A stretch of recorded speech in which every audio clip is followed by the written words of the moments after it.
ओम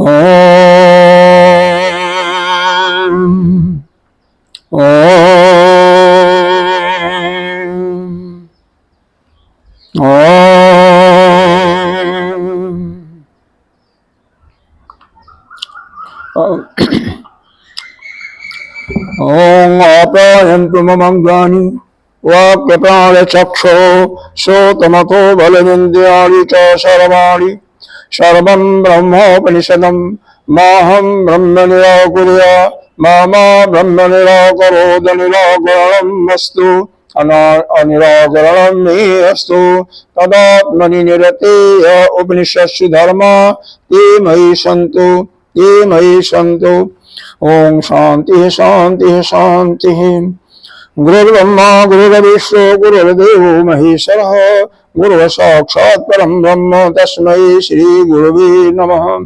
त्वमेव माता च पिता त्वमेव बन्धुः च सखा त्वमेव विद्या द्रविणं त्वमेव सर्वं मम देवते।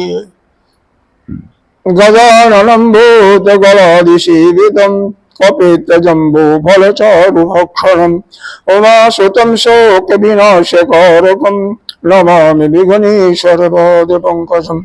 अनंत श्री विभूषित नित्य प्राप्त स्मरणीय वंदनीय अर्चनीय पूजनीय 1008 श्री पंचायती महादेव अखाड़ा के वरिष्ठ वरिष्ठ महामंडलेश्वर एवं उत्तर प्रदेश समाज के अध्यक्ष श्री सदगुरुदेव भगवान के चरणों में कोटि नमन। उपस्थित इस चैतन्य जी के अंतःकरण में विराजमान आत्मा सिर्फ परमात्मा को नमन करते हुए हम सामवेद के अंतर्गत छांदोग्योपनिषद के 3 अध्याय के 6ठे खंड का प्रारंभ करने जा रहे हैं। इसके पहले हम लोगों ने यह अध्ययन किया कि यह सूर्य की किरणें चारों तरफ फैली हुई हैं, ऊपर की तरफ फैली हुई हैं और उन्हीं सूर्य के किरणें ही मधु नाड़ी हैं। तो मधु नाड़ी के रूप में इस आदित्य की उपासना करने का यहाँ पर बताया गया है। जो पूर्व दिशा में है, क्योंकि हमारे अगर हम एक चारों मठों की बात करते हैं तो पूर्व दिशा में गोवर्धन मठ है, जो कि उसका स्थान क्या है, जो तीर्थ स्थान क्या है, जगन्नाथपुरी या धाम जो हमारा जगन्नाथपुरी है, लेकिन मठ क्या है, गोवर्धन मठ है। तो गोवर्धन मठ में ऋग्वेद ही रखा हुआ है। इसी प्रकार से शारदा मठ जो दक्षिण दिशा में श्रृंगेरी मठ है, जो कि वहां पर धाम क्या है, रामेश्वरम धाम है, तो वहां पर यजुर्वेद रखा हुआ है। पश्चिम में द्वारका धाम है और वहां पर मठ है शारदा पीठ, तो शारदा पीठ में आपका सामवेद रखा हुआ है। उत्तर दिशा में धाम है बद्रीनाथ, तो वहां पर मठ है ज्योतिर्मठ, तो वहां पर अथर्ववेद रखा हुआ है। तो इसी प्रकार से यहाँ पर उपासना के फलस्वरूप अब यहाँ पर एक थोड़ा सा चिंतन करने की आवश्यकता है कि शुरू में यह हमारे जो भाष्यकार जी ने लिखा है, आदित्य गुरु शंकराचार्य जी ने 16 साल की अवस्था तक सारा यह काम कर चुके थे। सारे यह मतलब 10 उपनिषदों का भाष्य लिख डाले थे, श्रीमद् भगवद गीता का भाष्य लिख दिए थे, बहुत कुछ, यह ब्रह्मसूत्र पर व्याख्या, इसका भी व्याख्या कर दिए थे। और सोचे इसका मतलब, और जबकि कहा जाता है इनके जीवन चरित्र को देखा जाए कि 8 साल में चारों वेदों के इन्होंने कंठस्थ कर लिया था, तभी तो ये सब चीजें उनको ज्ञान था, तभी तो यह किया है। तब अगर नहीं ज्ञान होता तो कैसे होता। और हम लोग अब यहाँ तक चला गया है, जमराज में यहाँ तक चले गए हैं, सांप बस लिया है, लेकिन अभी भी एक भी वेद नहीं याद है। क्या बताऊं मैं, कब जाए प्राण, कब जाए कुछ पता नहीं।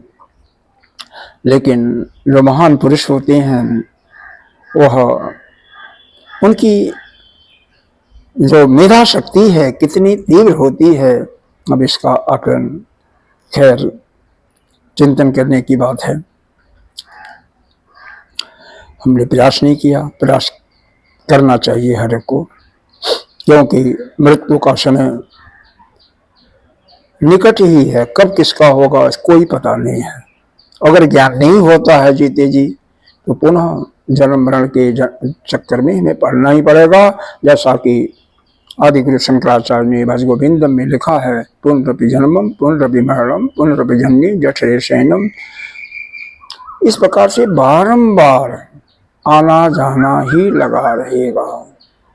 तो खैर, अब यहाँ पर चारों वेदों को, ऋग्वेद का पूर्व दिशा में, क्योंकि मठ में हमारे ऋग्वेद रखा हुआ है, तो यहाँ पर भी सूर्य की रश्मियां जो पूर्व दिशा में जाती हैं तो वहां पर ध्यान हमें उनके द्वारा जो कर्म संपादन है, कर्म का संपादन करते हैं ऋग्वेद के अनुसार करना चाहिए। तो ऋग्वेद की ऋचाएं ही उसमें क्या है, वही मधुकर हैं, और जो कर्म हो रहा है वही क्या है, पुष्प है। तो मंत्रों के द्वारा उस पुष्प के रस को खींच करके जो रोहित वर्ग के है वह सूर्य के यानी हिरण्यगर्भ में, आदित्य ही हिरण्यगर्भ है, तो उसके पूर्व दिशा में रखते हैं। इसी प्रकार से दक्षिण में यजुर्वेद का, पश्चिम में सामवेद का, और उत्तर में आपका अथर्ववेद का, और ऊपर यह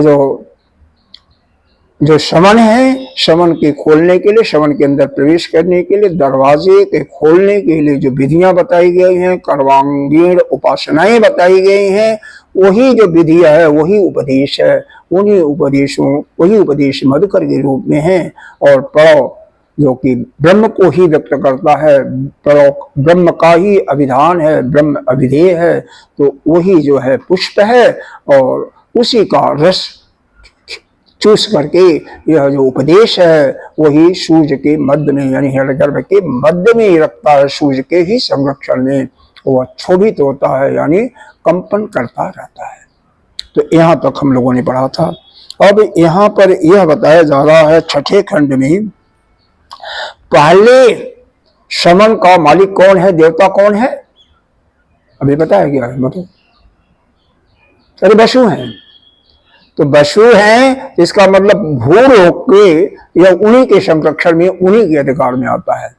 तो भूलोक उनके अधिकार में है, तो भूलोक का कोई सुख प्राप्त करना चाहे तो पीछे बताया गया था किसकी उपासना करेगा, इन्हीं का करेगा, ये वसुओं की उपासना करेगा। पीछे मंत्र दिया गया था दूसरे अध्याय में, तो उनकी उपासना करेगा, और उनकी उपासना करके जो प्रसन्न होते हैं तो दरवाजा खोल देते हैं। तो उसी के संबंध में फिर इसमें इस पहले कर्मांगीण उपासना बताया गया था, अब केवल आदित्य की उपासना करते हैं। तो उस रूप में हम पहले वसु का आएगा प्रथम शमन का, फिर द्वितीय शमन का, दूसरे अध्याय में रुद्र का आएगा, तीसरे शमन में फिर आदित्य और उसका आएगा, क्रमशः चलता रहेगा। तो अभी बहरहाल हम यहाँ पर हम वसु के लिए पहला मंत्र पढ़ते हैं। तो यह छठे अध्याय का पहला मंत्र है, तत् एतत् प्रथमम् अमृतम् तद वसवः उपजीवन्ति अग्निना मुखेन न वै देवा अश्नन्ति न पिबन्ति एतद् देवा अमृतं दृष्ट्वा तृप्यन्ति। कह रहे हैं तत्, तत् का शब्द का अर्थ दिया तत्र, मतलब वहां पर, जत, तत् जत प्रथमम अमृतम, यानी उनमें जो रोहित रूप वाला है वही अमृत है, पहला अमृत है ना।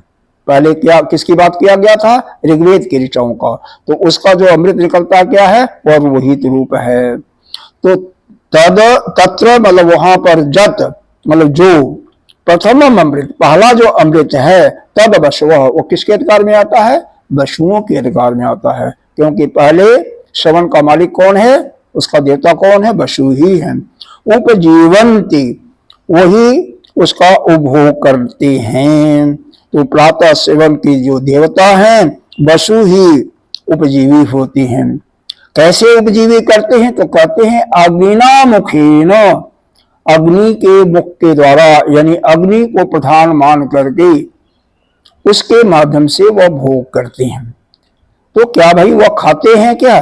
तो कहते हैं ना, न वही देवासनंती न पिबंती, ये जो देवता है ना, न खाते हैं न पीते हैं, तो क्या करते हैं, कैसे जिंदा रहते हैं? तो तत् देवा अमृतम दृष्टवा तृप्यंती, वह जो देवता है केवल अमृत को देख करके ही तृप्त हो जाते हैं। तो हम लोग भी अगर भोजन करके ऐसे केवल देख करके तृप्त हो जाए तो कितना अच्छा है। एक इसमें एक संत दृष्टांत देते हैं। किसी को रसगुल्ला बहुत प्रिय है, मान लो 15-20 रसगुल्ला भी खा लेता है। अब उसको क्या करो, कोई भंडारा चल रहा है तो क्रमशः एक पंक्ति जाती है, दूसरी पंक्ति उठती है, तीसरी, चौथी, पांचवी, 4-5 पंक्ति में उसको रसगुल्ला ही परसने की ड्यूटी दे दो। उसके बाद जब उसको बैठाओगे खाने के लिए तो वह नहीं खा पाएगा, थोड़ा ही खा पाएगा, उसका पेट जो है उसके सुगंध से ही भर जाता है। ये लोक व्यवहार का दृष्टांत है। तो क्योंकि देवता उनको सब कुछ मिला हुआ है लेकिन फिर भी वह उसका भोग नहीं कर पाते। तो भोग कौन करता है? जो उपासक होता है, जो साधक होता है, जो उनको संतुष्ट करता है वही भोग करता है। जैसे कि आप पीछे याद करें, गुरुदेव ने बताया था, क्या बताया था कि जो ज्ञानी पुरुष होता है तो उसके पुण्य को कौन ले जाता है? जो उनकी सेवा करता है, क्योंकि उनका पिछला जो है पाप और पुण्य सब नष्ट हो जाता है। तो जो सेवा करता है गुरुदेव का यानी ज्ञानी महापुरुषों का, वह पुण्य उनका ले जाता है, और जो उनको गाली देता है, उनकी निंदा करता है, उनके पापों को ले जाता है। तो इसका भाष्य पढ़ते हैं पहले मंत्र का, क्योंकि पहले मंत्र में यह बताया गया जो पहला अमृत है उस पर वसुगण का अधिकार है, और क्योंकि पहले श्रवण के वही देवता हैं, वही अधिष्ठान देवता हैं, वही उपजीवी होते हैं, और जो अग्नि के मुख से ही उसको ग्रहण करते हैं, केवल सुगंध को ग्रहण करते हैं, न कि वह खाते हैं न पीते हैं, केवल उस अमृत को देख करके ही तृप्त होते हैं। इसका भाष थोड़ा सा लंबा है, इसको देखते हैं। तत्र वहां जत प्रथम अमृतम, जो पहला अमृत रोहित रूप का है, तद बसव प्रातः समन ईशानाम, तद उसका जो प्रथम समन का अधिष्ठान देवता जो है वह कौन है? वसु है। वह जीवंती, वही वसु ही उस क्या करते हैं? वही उपजीवी होती हैं, उसका उन्हीं के अधिकार में होता है। कैसे जीते हैं?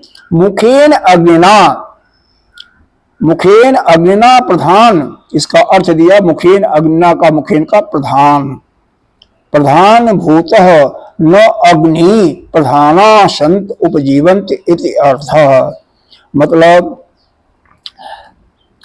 वह अग्नि प्रधान होकर के उसके उपजीवी होते हैं, यानी अग्नि में जब हम आहुति जो देते हैं उनके नाम से, उस आहुति को अग्नि देवता उनके पास पहुंचाते हैं, उसके सुगंध को अग्नि देवता उनको पहुंचाते हैं, और उसको वह ग्रहण करके उसी से वह तृप्त होते हैं। इसका अर्थ ही दिया, बाद में बता दिया कि उपजीवंत इति अर्थ, कि मतलब यह अग्नि के माध्यम से ही वह जिंदा रहते हैं, इसका अर्थ ही है।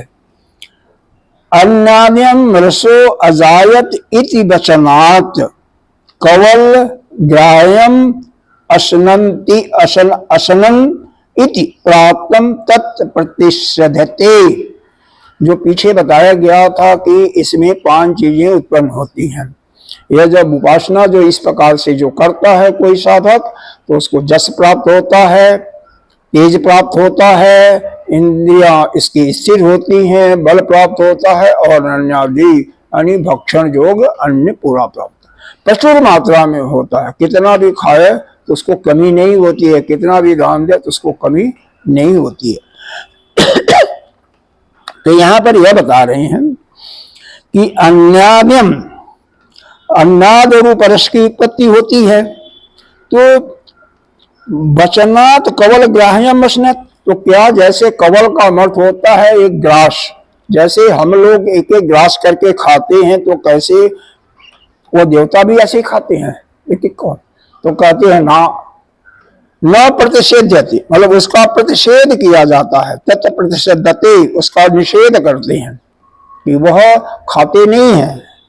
तो फिर क्या करते हैं, तो बता रहे हैं न वही देवा अशनंती न पिबंती इति, वह जो देवता हैं न तो कोई भोजन ग्रहण करते हैं और न तो पीते हैं, न तो जल की जरूरत है न तो भैया भोजन की जरूरत है। बहुत अच्छा है। कथम तरही, तो भाई कैसे, कथम तरही उपजीवंत, तो प्रश्न पूछ रहा है तो कैसे वह जीते हैं भाई, कैसे वो उपजीवित होते हैं। तो इति उच्चतः, तो यह इसके लिए बताया जा रहा है। प्रश्न तो अच्छा है, जब कोई खाता भी नहीं है पीता भी नहीं है तो कैसे जीता रहता है, तो इसके लिए बताया जाता है। क्या बताया जाए, एतद एव ही यथोक्तम अमृतम रोहितम रूपम, एतद एव जो यहाँ पर आया है, देखो मंत्र में आया है ना, एतद एव ही, एतद एव है कि आया कि नहीं, देखो जरा, मुखिन्नवी देवस्नंद देवा पिबंती एतद देव आया है, एतद देवा, एतद देवा, इसका अर्थ बता रहे हैं यथोक्तम अमृतम रोहितम रूपम दृष्ट्वा, जैसा कि पहले बताया गया है। क्या, यथोक्तम, यथोक्तम का मतलब यथ पूर्वम, जैसे कि पहले बताया गया है, यथोक्तम पूर्वम, अमृतम, वह जो अमृत प्राप्त होता है पूर्व दिशा में कैसा होता है, रोहित कलर का, यानी हल्का लाल कलर का होता है। दृष्ट्वा, आगे दृष्ट्वा शब्द आया है, तो दृष्ट्वा का अर्थ बता रहे हैं उपलब्ध, उपलब्ध का मतलब क्या होता है, उसको प्राप्त करता है, उपलब्ध अनुभव करता है। तो कहते हैं आगे क्या है, सर्वकरणैः अनुभूयत इत्यन्ति, तो वह जो रस निकलता है उपासना के माध्यम से, वह उसको अनुभव करके सभी करण, सर्वकरणैः अनुभूयत इत्यन्ति, सारे करण, करण का मतलब क्या होता है, इंद्रियां, सभी इंद्रिय, तो सभी उसकी इंद्रियां तृप्त हो जाती है। मतलब जब कोई उपासना करेगा, वो देवता लोग तो नहीं खाते हैं, लेकिन एतद एव ही यथोक्तम, जैसा कि पहले बताया गया कि अमृतम रोहितम, वह जो अमृत उत्पन्न होता है वह रोहित कलर का होता है, लाल रंग का होता है। तो दृष्टवा का बताया गया उपलब्ध सर्वकरणैः, सभी करणों से, सभी इंद्रियों से उसको देख करके क्या होता है, वह अनुभव करके तृप्त हो जाता है। जिसे सर्वकरण द्वार उपलब्धर्थात्वात्, यानी कैसे भाई, क्योंकि समस्त, बताया जा रहा है कि समस्त इंद्रियों द्वारा, यहां पर एक दृश्य शब्द है ना, दृश्य शब्द से दृष्टा बना है, तो दृश्य शब्द का अर्थ एक आप समझते हैं देखने का अर्थ होता है। अगर आपको याद होगा तो पहले भी बताया गया था, गुरुदेव ने हमारे बताया था किसी उपनिषद के ही संदर्भ में, कि दृश्य शब्द आज्ञा सूचक भी है, इससे उपदेश भी, जानने के योग्य में भी आता है। एक शब्दों का कई प्रकार के अर्थ होता है, तो यहाँ पर दृश्य शब्द का अर्थ जो है जानने के अर्थ में प्रयोग होता है। तो यह जो उपासना के विधि को जान करके यहाँ पर, इसलिए दृष्टवा का अर्थ यहाँ पर उपलब्ध लगाया गया, इसी के कारण से वहां पर प्रत्यय लगा हुआ है। तो दृष्टवा उपलब्ध सर्वकरणीय अनुभूति, जिसे सर्वकरण द्वारा उपलब्ध, सभी करण, जितने भी सभी इंद्रियां हैं उसको जो समझ लेता है, कैसे समझ लेता है, केवल यही नहीं कि कहां से कैसे रस उत्पन्न हुआ, बल्कि उसमें उपासना कैसे करने से, कैसे वह मंत्र का उच्चारण करने से, और कहां पर ध्यान करना है, और मधु नाड़ी में जो सूर्य की नाड़ियां हैं, रश्मियां हैं, मधु के रूप में वहां पर ध्यान करके, और उससे जो कर्म होता है, कर्मों के द्वारा ही वह रस को चूस करके, रस को खींच करके उन मंत्रों के द्वारा ही वह जो अमृत तुल्य होता है और वही अमृत तुल्य जो है उसके सभी अंगों को पुष्ट करता है। और फिर प्रश्न पूछा जा रहा है, ननु रोहितम रूपम, भाई रोहित जो है कलर है, रंग है, रूप है ना, तो रूप कौन देखता है? हमारी चक्षु इंद्रिय ही देखती है, नेत्र ही देखता है। तो दृष्टवा इत उत्तम, ऐसा कहा आपने, तो यह बताइए कथम अन्य इंद्रिय विषक्तम रूप थी, तो दूसरी इंद्रियां कैसे उसको देखती हैं? मतलब कोई अगर रूप है, रंग है, तो उसको कौन देखेगा? चक्षु देखेगा। तो चक्षु पुष्ट हो रहा है तो ठीक है, लेकिन सारी इंद्रियां पुष्ट हो रही हैं, यह तो हमारे समझ में नहीं आया। तो इसका उत्तर भाष्यकार दे रहे, नो ऐसा नहीं है। एक शब्द में इनको कर दिया कि नहीं, ऐसा नहीं है। फिर इसका विस्तार कर रही हैं कि केवल रूप नहीं प्रकट हो रहा, कोई रोहित रूप एक वही एक चीज का नाम नहीं है, बल्कि वह किसका नाम है? जस का। जैसे पहले बताया गया था, जस, तेज, इंद्रिय, वीर और अन्नाद्य, यह 5 चीजें उत्पन्न होती है ना, तो इन 5ओं का आप समझो स्रोत इत्यादि गम्यत्वात्। तो जस जो है वह स्रोत इंद्रिय से गमन होता है, उससे द्वारा वह अनुभव किया जाता है। श्रोत ग्राह्यम जस, तो जस श्रोत इंद्रिय के द्वारा यानी कानों के द्वारा ही, क्योंकि आपका जस का कोई वर्णन कर रहा है तो कहां से आप सुनोगे? कान से ही सुनोगे ना। अच्छा, तेज रूपम चक्षुषम, अब कोई तेजवान हो गया, किसी की तेज का मतलब कांति, उसके शरीर बहुत सुंदर हो गया, उसको कहां देखोगे? तो वह चक्षु रूप, चक्षु से उसको दृष्ट करेंगे। तेज को हम ग्राह्य कहां से करेंगे? चक्षु से। इंद्रिय विषय ग्रहण कार्य अनुमेयम करणम सामर्थ्यम, मतलब इंद्रियां जो हैं वह विषयों को ग्रहण कार्य में के अनुभव में सामर्थ्यता देती है। जब किसी के शरीर के अंदर तेज होगा तो क्या होगा? इंद्रियों, एक इंद्रिय के अंदर नहीं होगा, तो वह सारे इंद्रियों में वह सामर्थ्य उत्पन्न होगा उसको अनुभव करने की।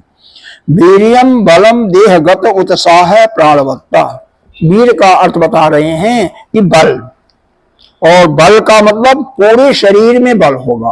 अब जब शरीर में बल होगा उसका मतलब क्या होता है? उत्साह होता है। किसी के अंदर बल होगा, उत्साही होता है ना, फटाफट काम करने के लिए, उसका उसी को कहते हैं प्राणवत्ता। कहते हैं इसका प्राण बहुत इसका मजबूत प्राण है, यानी उसका बलवान है वह। तो भाई जब वीर्य होगा, बल होगा, तभी जा करके वो पूरे शरीर में उसका उत्साह बना रहेगा। अन्याद्यम, अन्याद्यम प्रत्यम उपजीवम मानम, अन्नाद जो है जो भोजन करने वाला पदार्थ है, एक दिन नहीं प्रतिदिन खा करके उपजीवमानम शरीर स्थित कर्म जद भवंती, जो भी भक्षण करने योग्य है प्रतिदिन खाएगा ना, तब जाकर के क्या होगा? शरीर स्थित कर्म जद भवंती, उसका शरीर ठीक ठाक रहेगा। बोलो भैया यहाँ पर खाने के लिए भी कर रहे हैं, डेली खाना चाहिए प्रतिदिन। हाँ, हम उपजीव मानम शरीर स्थित कर्म जद भवंती, रस ही एव आत्मक सर्वम जे दृष्टवा तृप्तन्ति सर्वे देवा। लेकिन देवता लोग क्या होते हैं? सभी देवता क्या करते हैं? यह जो रस अमृत स्वरूपा रस है उसको देख करके ही तृप्त होते हैं, वो नहीं खाते हैं, केवल उसको सुगंध उसका लेते हैं। किसके द्वारा? अग्नि के द्वारा सुगंध लिया और उसी के द्वारा वह तृप्त हो जाते हैं।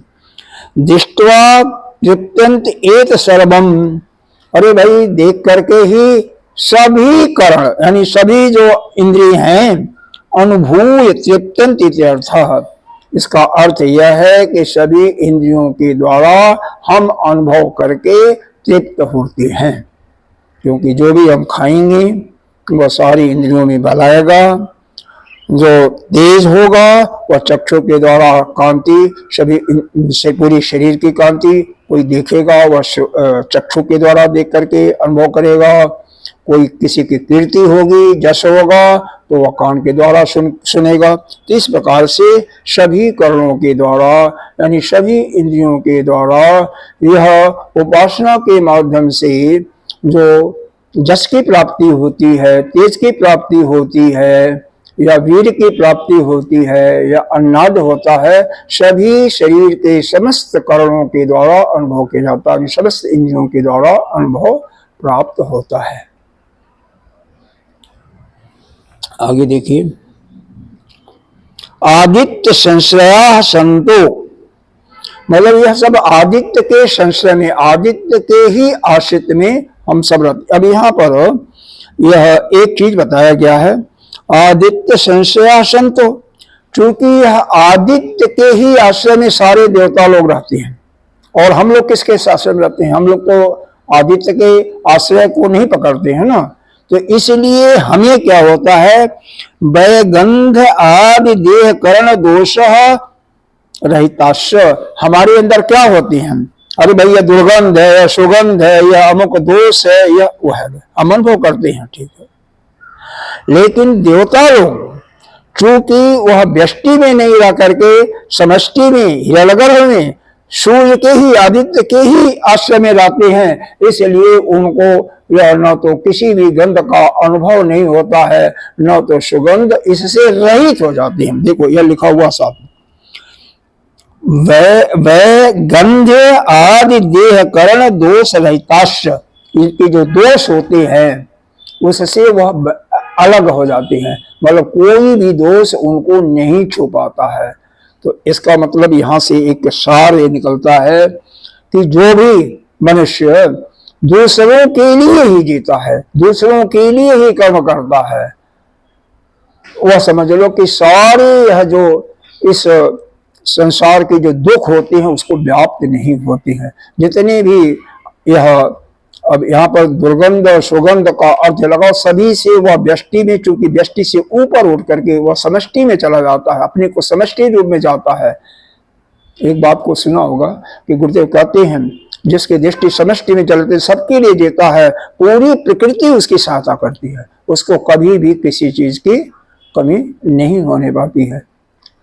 अपने आप प्रकृति उसकी जो इसकी इच्छा करेगी वह सब कुछ प्राप्त होगा।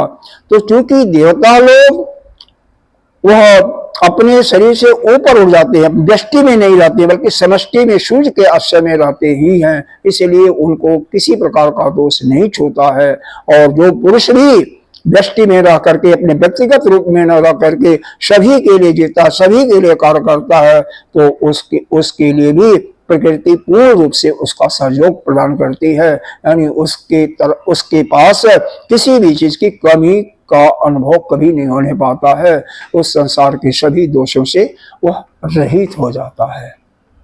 तो यह यहाँ पर मेरे ख्याल से इसको हम लोगों ने, हमने तो सुना था, पता नहीं आपने सुना नहीं था कि नहीं, कि बहुत दिन हो गया बताए हुए, अब इसको पढ़ने के बाद ये आया कि भाई अगर हम संसार सभी के लिए जिए, सभी के लिए कर्म करें, समष्टि रूप में अपने को रखें, तो हमें किसी प्रकार का कोई भी दुख व्याप्त नहीं कर पाएगा। जितने भी दोष होते हैं उन दोषों से हम रहित हो सकते हैं।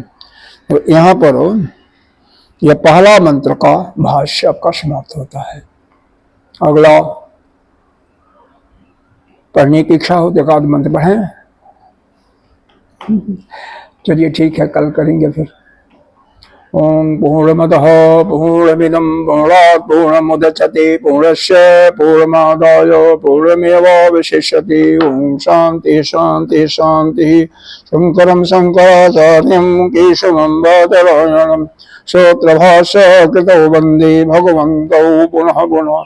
ईश्वरो गुरुरात्मेति मूर्तिभेद विभागिनी व्योमवत् व्याप्तदेहाय दक्षिणामूर्तये नमः।